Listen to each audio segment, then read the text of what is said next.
and then I would like to ask the panelists to join me here on the yes. So I will call for Mr. Jacek Turinsky, Dr. Tony Sample,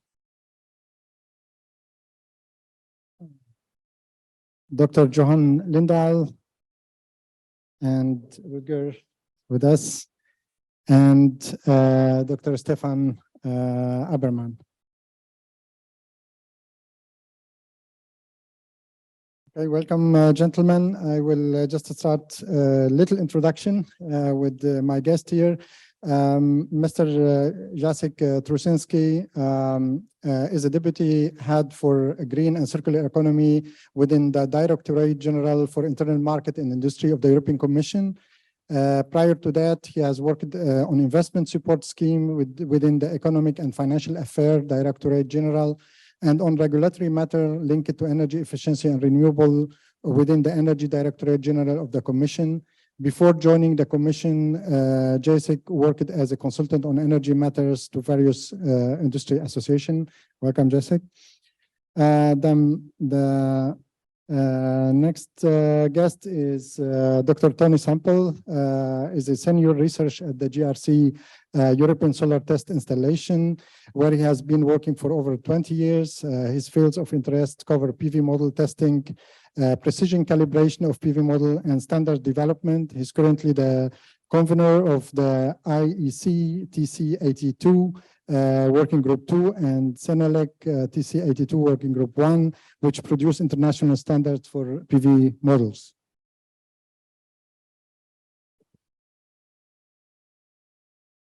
Okay, the third guest is Dr. Johan Lindahl. Johan has extensive experience of market and regulatory topics concerning the PV market, both from his current role as the Secretary General of the European Solar Manufacturing Council, but also as a Swedish representative in the international organization IEA PVPS for 10 years, and his previous role as the Swedish PV Industry Association spokesperson. Johan also holds a PhD in thin film solar cells and the type CIGS from Uppsala University, Sweden. Welcome. Professor Rutger, we already presented. And then also I have here with us Dr. Stefan Aberman, who received his PhD from the Vienna University of Technology, Faculty of Electrical Engineering and Information Technology in 2007. He was a university assistant at the Vienna University of Technology until 2010, when he joined the Austrian Institute of Technology as a staff scientist and remained until 2013. He was appointed as the head of new technology scouting at the Austrian Institute of Technology until 2015, before joining Schwartz and partner as a patent attorney trainee and later as European patent attorney. And since January 2019, he's the head of the competence unit, energy conversion and hydrogen at the Austrian Institute of Technology. Welcome, gentlemen. And I would like to start this panel discussion with you, Jacek. The European Commission has launched in 2022 the European Solar PV Industry Alliance to accelerate solar PV development in the EU, facilitating investment, de-risking sector acceleration, and supporting Europe's decarbonization target. Could you please give us more information about this alliance and the situation of the progress so far? Thank you.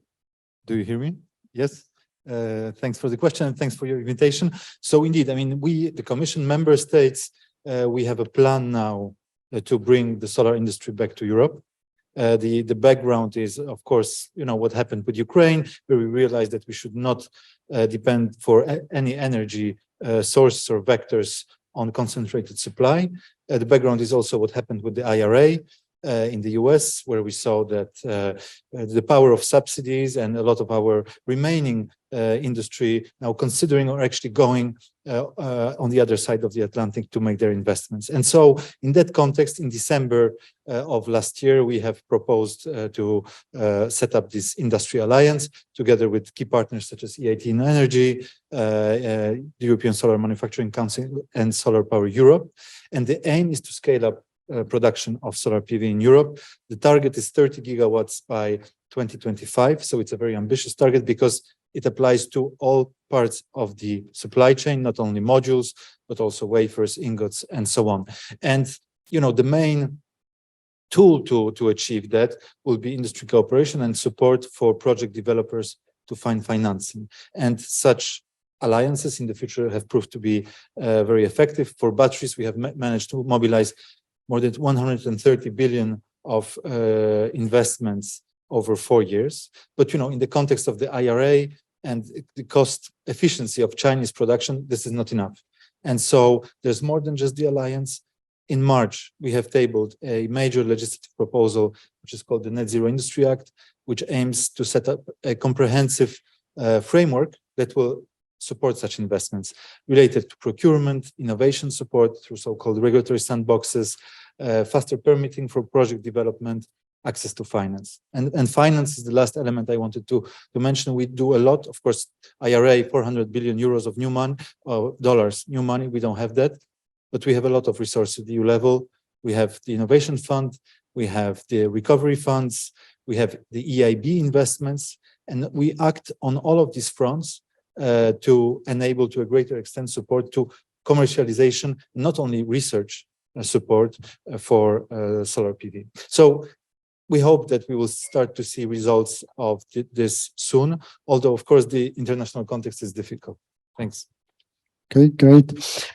Maybe just like how this initiative could support emerging community and business such as the Perovskite PV. I mean, can you provide some really like concrete insight on how this initiative could support such emerging communities? Right. So above all, the primary objective is to quickly scale up production. But in the long term, we cannot be competitive without innovation. So research and innovation will be part of that alliance. We are still open to having a dedicated working group as part of the alliance that would notably, I think what would really help is to identify options for long-term commercialization. And in that context, impact future support programs aimed both at early TRLs and then more like first of a kind demonstration. So you start with Horizon, then you move to the Innovation Fund, then state aid from member states. So, you know, to have it throughout the chain, including the famous Valley of Death. So I think that there would be a clear added value of the alliance. Okay, thank you. Okay, I will move now to Professor Rutger. So you have shown a remarkable progress of perovskite solar cells and rapid increase in their efficiency in relatively short time. However, as we all know, bringing a technology from the lab to the production scale entails debugging many technical issues. In your opinion, as an expert, what are the most important technical barriers that still need to be removed to have perovskite-based solar cell ready for industrialization? Thanks for the question. I think also connecting to the previous speaker, I think it's very important for the European supply chain to have very high quality silicon-based production first, because you can only build tandems if you have the silicon bottom. So I think it's very important, and the kind of billion-plus euro investments that you need are certainly not going to be done in a technology with the readiness level of perovskites alone. I think these will move in and over time, but a little bit later. I think that's very important. It's also one of the conclusions from the ETIP PV conference that we had in the past 2 days as one of the main points. And there's lots of innovation to be done on that side. But to come back to your question, as I indicated in my brief introduction, I think the efficiency gap between the records on silicon and tandems are large enough to to step into, say, and this is what we hear from our industrial partners, and actually many of the silicon-based producers have tandem on the roadmap. And also many of them have come by, not just by us, but any of the European institutes who are good at making tandems. And what they want to know is especially, is stability good enough? And what are the critical steps that that you see in upscaling? And in some cases, like in Pepperoni, a European-backed Horizon Europe pilot line program, so quite a large piloting activity already, backed or flanked by serious investments by, in this case, Q-Cells as a lead module producer who's leading that consortium together with us. There you can see, well, there's some elements, it's too much detail probably now, where you say, for now in a record cell, you have certain elements that you will not want to have in production because they're too slow, or they're too expensive, or that doesn't seem to be a real reason. To take one example, the top electrode for a tandem has to be made, and if you do that by the standard methods, which you know for upscaling, you need to put a little layer in between just to protect whatever is underneath.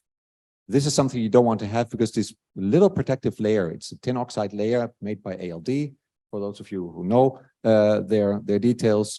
This is a very slow process. You don't really want to have it. So this is the kind of thing where you debottleneck. One of the materials is C60. That's a material I think this is unattractive to have. So what we do in our research labs is then, how much do we lose of the record efficiency if we take it out? Can we take it out? What happens? And on the other hand, the companies will then see, can we make it fast enough or big enough? And the same actually goes for the collaboration that we have with Avantis, where you can see, you can use the CIGS just as well for bottom cell, and then you have to solve different problems. And then for all across the board, single junction or tandem, you'll want to make sure what are intrinsic instabilities that are maybe in the perovskite and what are extrinsic. So what can you just keep out if you have a glass laminate and you glue it well on the sides and you keep out all the water? What is then still left of instabilities, and how can you prevent those by making each of the little individual steps better? So I think those are a few of the elements that we work on. So get rid of the unscalable parts or the very slow or expensive parts while keeping up the efficiency to as much as you can. And then changing the device stack a little bit and you can offer some efficiency for stability without going into the details of Philip's detailed analysis. You want to have 20+ years if you want to go for tandem. I think you don't want to go for a bankable product so easily. If you're in the silicon business and you put something on top, you don't want to change your business model and go for, say, lower life and a completely different client base, etc. So this has to be solved, and I'm optimistic that it will be, but it has to be shown still. Okay, thank you very much. The next question is to Tony. So as a well-recognized standardization expert in the PV field, could you please give us some insight on what would be needed for an emerging technology such as perovskite to get ready for industrial deployment in terms of maturity, testing, and qualification standards?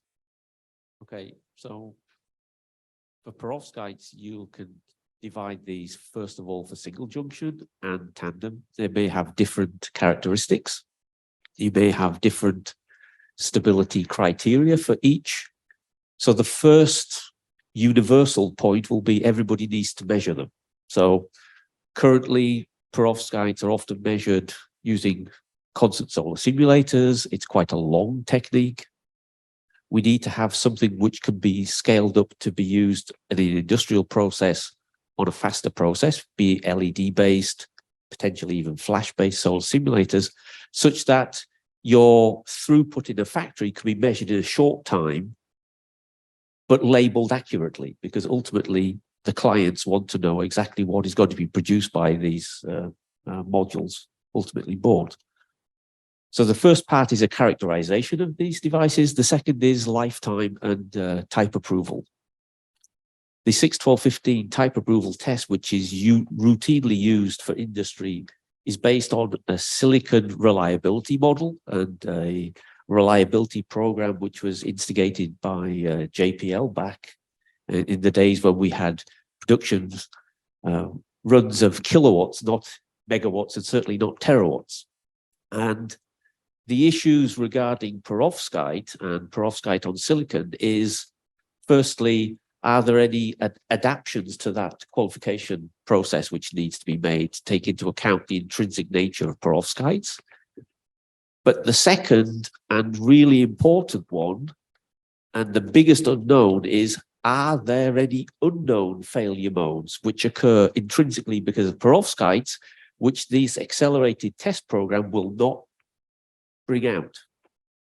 And the only way really to figure that out is to have these materials in the field for a long enough period of time. You actually get to see, are there any other failure modes which are not being accelerated by this initial stress testing? And unfortunately, that just takes time. But actually, I mean, even when testing and qualification according to certain standard have been achieved, in your opinion, what are the main phases that an emerging technology would pass through to be accepted by the mass market?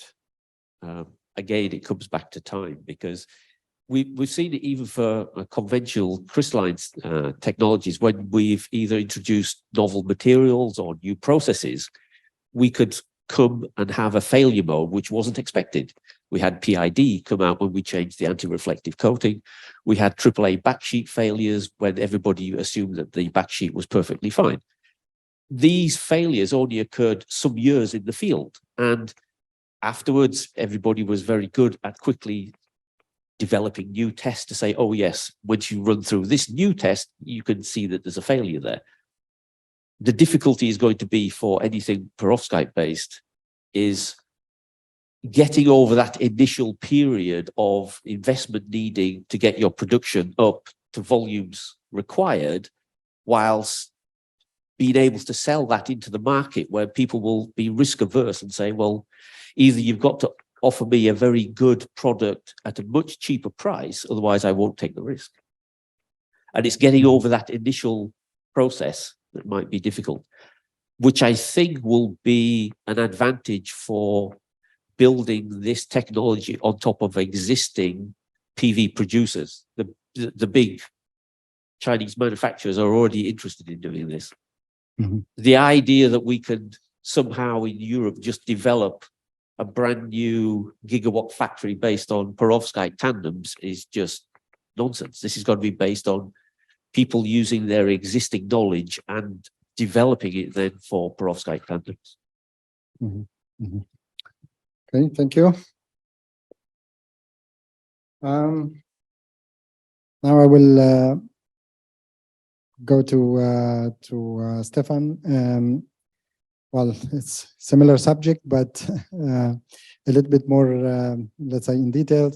You have been involved in different workshops to collect insights related to measurement and aging from researchers working on perovskite solar cells.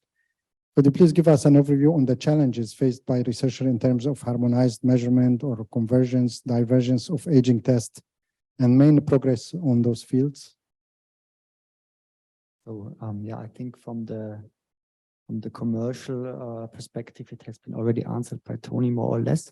But maybe to answer the question from a scientific perspective, or also from the perspective what we saw or what we see in the Viperlab project, I think, in my opinion, the biggest challenge is still the large variety of different materials, which is a nice thing. Yeah, it has been shown by Professor Schleitmann that it's quite democratic. Even you just need kind of a spin coater, and you need to be a chemist, and then you can do a photovoltaics. That's a great thing. On the other hand, it opens up the field for different approaches. And just to explain what I mean, in my opinion, the reason why silicon was so successful, I mean, we all here know that it's not the perfect material in terms of energy conversion. If we're talking on the physical parameters, if we're talking of the energy needs for the fabrication of the material needs, if you're talking about weight, if you're talking about flexibility, so many disadvantages, still it's above 95% of the production. Why? Because it has been heavily developed since the 1960s from CMOS technology, and everything was there already, even though not optimized for photovoltaics, but a highly reliable large volume value chain.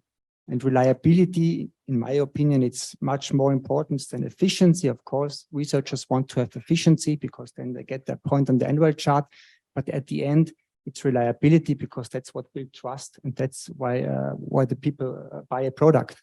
So where I want to go is, so on silicon, it's silicon. The preservation is silicon oxide, and for the contacts you use doped silicon.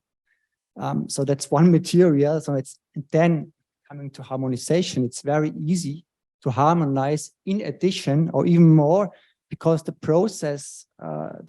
processing possibilities are quite restricted. So you have always more or less the same processes, which is also much more diverse in perovskite, and this makes it so difficult to harmonize the things. That's so when I started in the Viperlab, the work package on the harmonization, I was quite ambitious. I thought we have 3 to 4 years, we do this, and then we give the data to the standardization committees, and then we're done. We just started. So and not only that, we need much more time also for the commercialization, but it's even difficult only to harmonize within this group of research institutes, because if we want to harmonize just the IV measurement, we saw we first need to see everyone is using a different device concept, different contact, different sealing, different sizes. So there is really a lot of challenges to be tackled. And since we have a colleague from the Commission, not the right one, but I think for the in terms of funding perspective, for such a thing, we need a much more longer sustainable funding. Because if the project ends, that we may start from zero again in some other project. And for such a thing, we are talking about collaborative development, which is the main idea of Viperlab, to accelerate development by collaboration. We need really long-term sustainable funding to bring the things forward. Okay, thank you, Stefan. Now I will come to Johan. I kept the difficult question to you, Johan. Thank you. Well, 15 years ago, a large part of the value chain for manufacturing silicon-based solar cells was still in Europe. However, a decade ago, Europe lost this manufacturing value chain. How do you see the future production of new solar models based on emerging technologies such as Perovskite-based solar cell in Europe?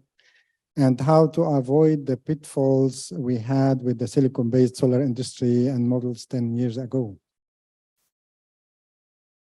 Yeah, I gave this question a lot of thought, but if I may start from the end of the question, how do we avoid losing an industry if we manage to build it up again?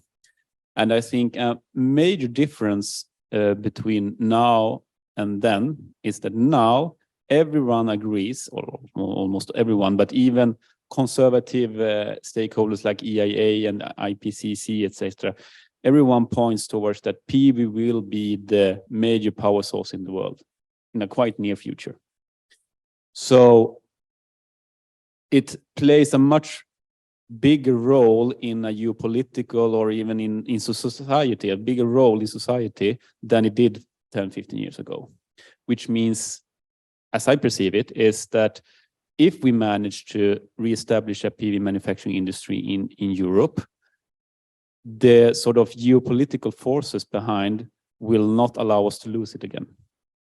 Because when PV now is becoming the new oil, we can see that by US putting IRA in place. We can see it in India putting import tariffs. China has been subsidizing their PV manufacturing industry for a decade. It has become of a geopolitical importance. And if we manage to bring back PV manufacturing in Europe, I don't think that policymakers, etc., would sort of accept losing that geopolitical importance again, so to say. So that's the sort of PV has become too important to lose an industry if we manage to build it up again. But the first part of the question, how is important is like new technology like perovskite or tandem. And in an ideal world, one could sort of go to the famous quote of Wayne Gretzky. If you want to be the best in ice hockey, don't skate to where the puck is, skate to where the puck will be. However, if you sort of miss and skate to where you think the puck will be and it's not there, you will look like a fool. And currently, Europe is a bad player when it comes to manufacturing. So I think we need to skate where the puck is at the moment first, and then move toward where the puck will be.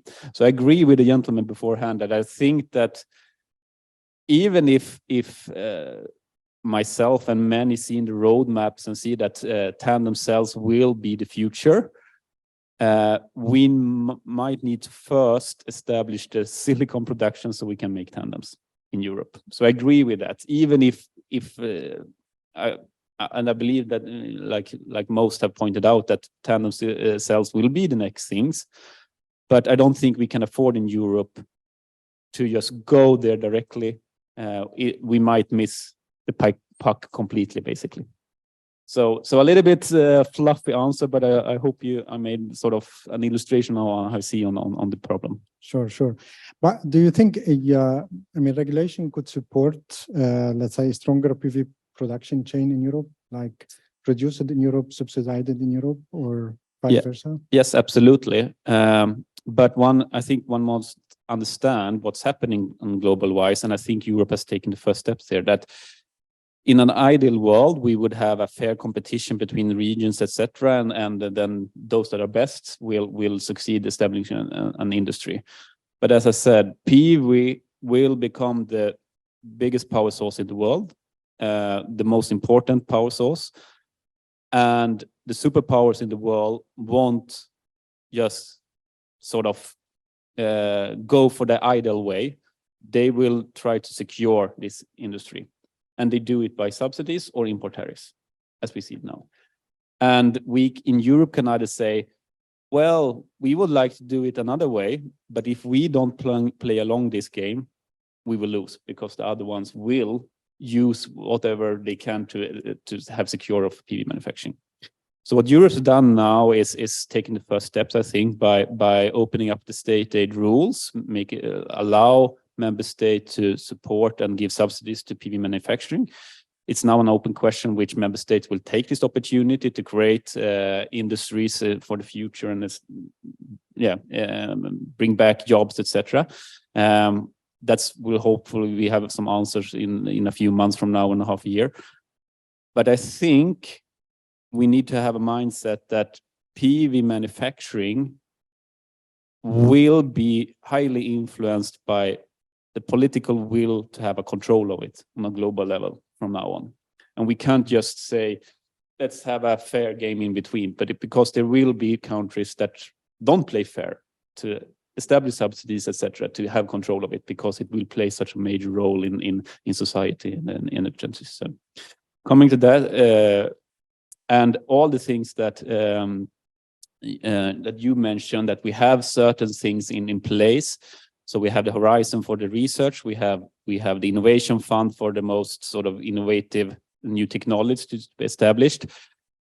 We are now sort of setting in place the framework for possibilities to scale up by allowing direct subsidies, etc. But one policy instrument that I think was missing in this chain is the IPCEI, because I think the IPCEI sort of framework comes in between the innovation fund and direct subsidies for large scale. From the European Solar Manufacturing Council, we launched an PV IPCEI initiative, I think basically 1.5 years ago. Currently, it's put a little bit on ice, not because we don't believe in it and we still think it's an important tool to have for the future to bridge this valley of death. But we see currently that both maybe the Commission, but also especially member states, have their hand full of coping in implementing the new regulation within the TCTF, the Net Zero Industry Act, but also sort of update their recovery resilience plan, everything that's going on right now.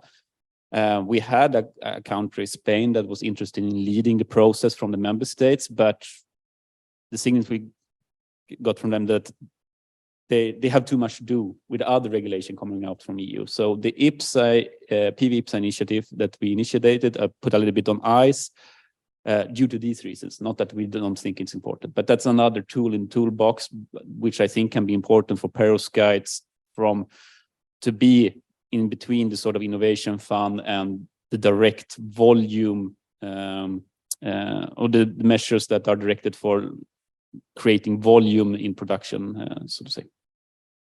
Thank you very much for this elaborated answer. I have too many questions still, but from time point of view, I think we are arriving to almost the end of this, let's say, workshop.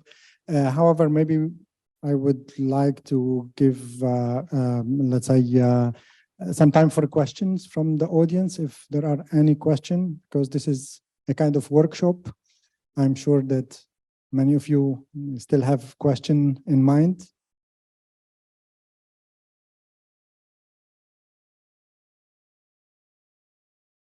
Okay, Natalia. You can just push the button. Thank you. I would like to come back to a comment that Stefan mentioned regarding these activities towards harmonization and standardization procedures that take longer than a common research project or even an infrastructure project. But maybe a comment from the other side of the platform, from the European government, or I don't know, the platforms for collaborations and so on. How do you see these? Are there tools or other platforms to support such activities for longer than normal projects? I'm looking at you because I expect you maybe you might know more than the others. Well, for me, standardization is one thing. Yeah.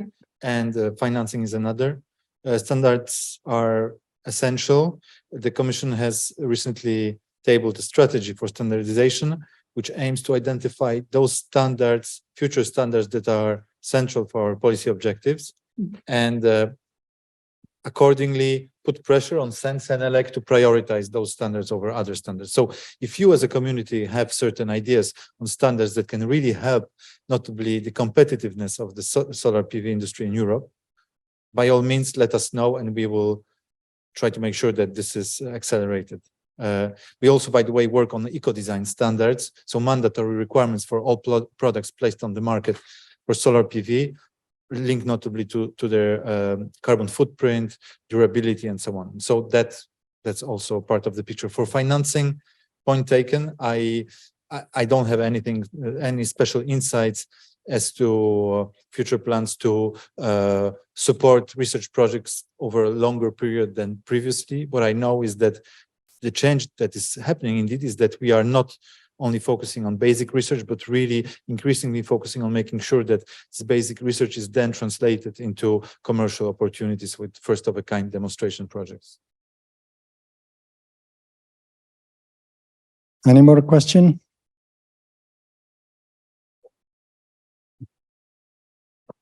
In terms of standardization, it's going to sound brutal, but standards are written by those who've turned up. And unless your particular Perovskite-based tandems or even single junction turn up to the standardization activities, those who are in the committees will not write your standards for you. And IEC in particular is aimed at facilitating tariff-free trade. So again, unless there's a market there, we don't see the need to be writing standards. We've tried to preempt that because we can see that this is going to develop. So we're already looking at how to give initial technical reports on how to measure these devices. But in terms of how to then go to lifetime assessment type approval, I'm just asking around all the test labs who are part of the IEC standardization process, have they actually seen these devices yet? And the majority either say no or yes, but we can't talk about it because they're all under NDAs. So until these actually start being produced and can be readily bought and sold such that everybody can start testing them, we can't start to gather the data relevant to write the appropriate standards. So again, to all the manufacturers out there, start talking with the test labs, start handing some of these out, as well as getting them in the field, because ultimately you're going to have the situation which happened with CIGS and cadmium telluride when they started to be sold, is there was no technology-specific standard ready for them at that point. The result of which they used the crystalline silicon tests.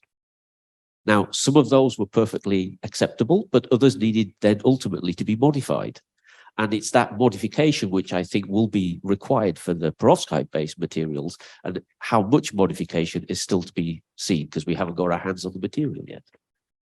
But Tony, just a question regarding this one. I mean, do we need really to align on one, let's say, standard? Of course, we are taking the silicon-based solar cell as the highest standard. And this is true. This technology is valid for 30 years lifetime. But now, for instance, we are facing repowering, which after 10 years, this technology becomes like good for repowering because the technology is advancing very much. And then when we were also talking about the different market penetration of perovskite, I mean, now it seems like we have also different market, like you have plug-in PV, you have the EV market, and those have completely different standard and expectation. So do we need still to focus on the highest standard possible, 30 years lifetime, and then wait till we achieve it before we put those material into market? Or shall we rethink how standardization should be done on the different emerging market that can probably accept very well technology with a much smaller, shorter lifetime? Ultimately, the market will decide. If you have a variation of products, you could choose to give you your power, either it's a utility scale system, or if it's on an EV, or if it's an Internet of Things device. The customer will always have a choice, and that he could go for a traditional technology, he could go for a more innovative technology, and they will make that balance of risk reward at that time. And the more we can help them in terms of giving them confidence in the technology, the better they'll be able to make that choice. But until we have this material, until we start testing, we don't know. Will we likely need a 30-year lifetime? Probably, because ultimately these are going to be used in multi-megawatt systems as well as large industrial systems. And they will, at the moment, the repowering part of the equation is a financial question, not a technological one. It's usually related to power purchase agreements that have come to the end, or feed-in tariffs which come to the end. And if they get new requirements, they can make a greater financial return. It's not a technological issue for that. Okay, thank you very much. Well, I think we are about 10 minutes beyond the exact timing. So I would like to thank you very much. Thank the speaker and the panelists again for being here and for all this insightful discussion and ideas. And I would ask you a very big applause for our speakers and panelists today. Thank you very much.